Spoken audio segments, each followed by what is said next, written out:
जो नवसिखिए परिंदों को बाज बना देता है, कच्ची मिट्टी से ताज बना देता है और समुद्र को परखता है किश्तियों का हौसला। लेकिन शिक्षक डूबती किश्तियों को नाव बना देता है, नाव बना देता है। इस प्रकार से किसी ने ठीक ही कहा है कि जो स्कूल के दरवाजे खोलता है वो शिक्षक ही जेल के दरवाजे को बंद करता है। एक शिक्षक ही है जो स्कूल में तमाम नवनिहाल बच्चों को अपने हुनर पर ज्ञान के बदौलत शिक्षा, संस्कार और एक सच्चे नागरिक को निर्माण करता है।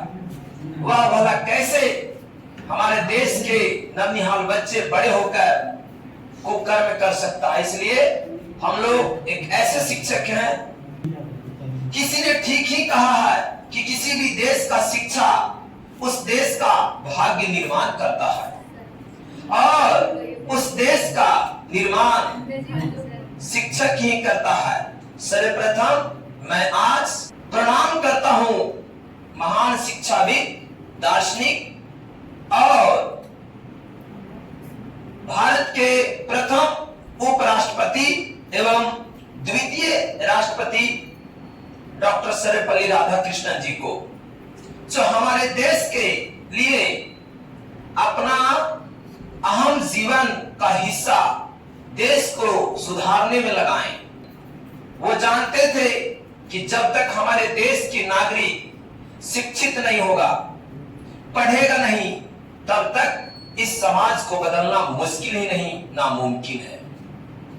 इसलिए वो जब तक उपराष्ट्रपति और राष्ट्रपति के पद तक नहीं पहुंचे, उसके पहले अथक परिश्रम से अपने देश के नागरिकों को शिक्षित करने का प्रयास किए।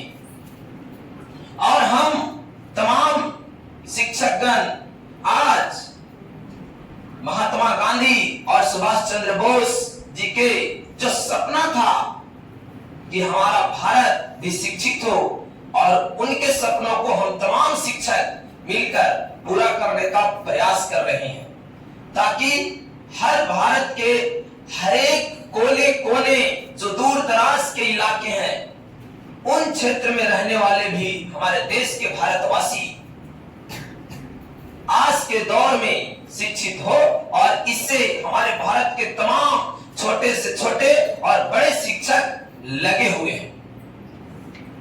एक शिक्षक कितना बड़ा त्याग करता है, वह स्वयं के सपनों को अधूरा छोड़कर छोटे छोटे नवनिहाल विद्यार्थियों के सपने को पूरा करने में लगा रहता है। वो खुद नहीं चाहता है कि हमारा क्या होगा, लेकिन अपने को छोड़ देता है और हमारे देश के बच्चे को पीछे लगा रहता है, ताकि इनका भविष्य संवर जाए, सुधर जाए।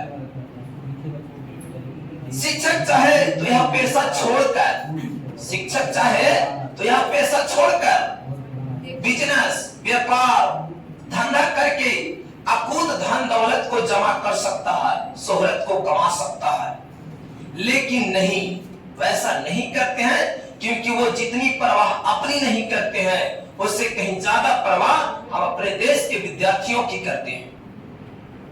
इस प्रकार से एक शिक्षक कई जिंदगियों को संवारता है और सपने को साकार करता है और विद्यार्थियों के व्यक्तित्व को निखारता है। इस प्रकार से हमारे देश के शिक्षक सुबह से शाम तक अपने परिश्रम के द्वारा हमारे देश के नवनिहाल बच्चों को शिक्षित करने में लगे हुए हैं। और सड़क दोनों ही एक जैसे होते हैं, शिक्षक हो या सड़क हो, दोनों एक जैसे होते हैं। खुद को जहां है वहीं रखते हैं, मगर दूसरों को उसके मंजिल तक पहुंचा देते हैं। मेरे प्यारे बच्चों, यह भी सत्य है कि माता पिता के बाद केवल एक शिक्षक ही, तुम्हारा गुरु ही नित्य ऊंचाइयों पर देखना चाहता है। आज जितने भी समाज में तमाम लोग हैं, वो तो चाहते हैं, है ना, जिसे कहा जाता है कि डॉक्टर चाहता है कि देश के नागरिक बीमार हो, भगत चाहता है कि देश की नागरिक जो है बस अंधविश्वास में फंसा रहे, है ना। और हर तरीके से प्रकार से वकील चाहता है कि हमारे देश के लोग जो हैं वे एक दूसरे से लड़े रहे, कुकर्म को करते रहे और हमारे पास इस प्रकार से केस मुकदमा जारी रखे। लेकिन हम लोग एक शिक्षक होने के नाते क्या चाहते हैं? हमारी विद्यार्थी नई ऊंचाई तक जाए। हमारी खुशी तब दुगनी हो जाती है जब आप एक अच्छे बेहतर अंक या अच्छे पोस्ट पर जाकर के हमें मिलिएगा और कहेगा सर अभी हम दिल्ली, मुंबई, चेन्नई में इस रूप में कार्यरत हैं, तो हमें उस समय और गर्व होगा कि नहीं, आज हमारा भी सपना साकार हो रहा है। तो इस प्रकार से जब तुम सफल हो जाते हो तो तरक्की करते हो, तो इससे ज्यादा तुम्हारा खुशी तुमसे ज्यादा कहीं हमें होती है कि हमारा विद्यार्थी हम अपने हाथों से जिसे का खा यानी अक्षर ज्ञान दिए शुरू से लेकर आज बताइए इस ऊंचाई तक पहुंच गया है, तो बहुत ही खुशी की बात होती है।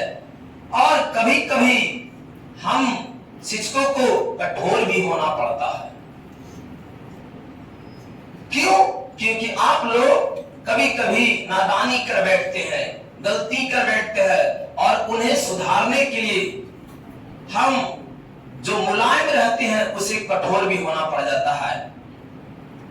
कुम्हार की तरह तुम्हें निखारने के लिए, तुम्हारा भविष्य को संवारने के लिए किसी ने कहा है, क्या कहा है बच्चों, सुनना ध्यान से। गुरु कुम्हार शिष्य कुंभ है, गुरु कुम्हार शिष्य कुंभ है, गड़ गड़ काटे कोट और अंत हाथ सहार दे, बाहर मारे चोट। इसका मतलब क्या समझ में आ रहा है? ये कहने का मतलब है, भले ही आप लोग देखोगे कभी कुम्हार के दरवाजे पर जाकर कि मिट्टी के घड़े जब बनाता है तो ऑलरेडी जो है पहिए पर तैयार नहीं हो जाता है, उसको सुंदर और सही आकृति देने के लिए उसे जो है बाहर से हल्का हल्का सहारा दे करके अंदर से पीटता है, तो देखते हैं धीरे धीरे एक घड़ा जो है वास्तविक आकार ले लेता है। तो बाहर से आदमी कोई देखेगा तो लगता है कि बस उसे कुम्हार पीट रहा है, जितना वो पीट नहीं रहा है बल्कि उससे अंदर उससे ज्यादा सहारा दे रहा है, तभी तो वह वास्तविक रूप में आ रहा है। ठीक उसी प्रकार से हम हो या हमारे शिक्षक साथी लोग हो, कभी कभी आपको डांटते हैं, पीटते हैं। इतना ही नहीं है ना, कभी कभी आप लोगों को जो है तरह तरह के आप शब्द को भी सुनने के लिए मिलता होगा, इसलिए ताकि आप जो काल्पनिक चीज देख रहे हैं उसको छोड़कर वास्तविकता में आइए। क्योंकि वास्तविकता जो होता है छोटे, वह आप लोगों को सदैव साथ रहेगा, जबकि काल्पनिक पानी के बुलबुले की तरह होता है, कब फूट जाएगा इसका कोई निश्चित नहीं है, और वास्तविकता हमेशा आपके साथ रहेगा। अंत में विद्यार्थियों, मेरी यही आशा और अपेक्षा है कि आप पढ़ लिख कर एक अच्छे इंसान बनो, गुणवान बनो, निष्ठावान बनो, धनवान बनो, कीर्तिमान बनो, किंतु इन सबसे पहले विनयशील और मेहरबान बनो। यही पढ़े लिखे की एक पहचान होती है। और इन खूबसूरत पंक्तियों के साथ मैं अपनी बात को समाप्त करता हूं और एक और छोटी सी शब्दों में शायरी आपको बताता हूं और इस प्रकार से समाप्त करेंगे।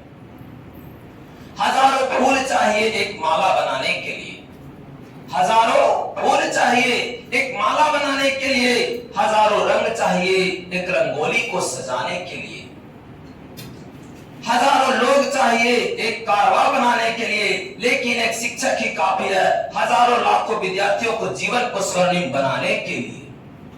बात समझ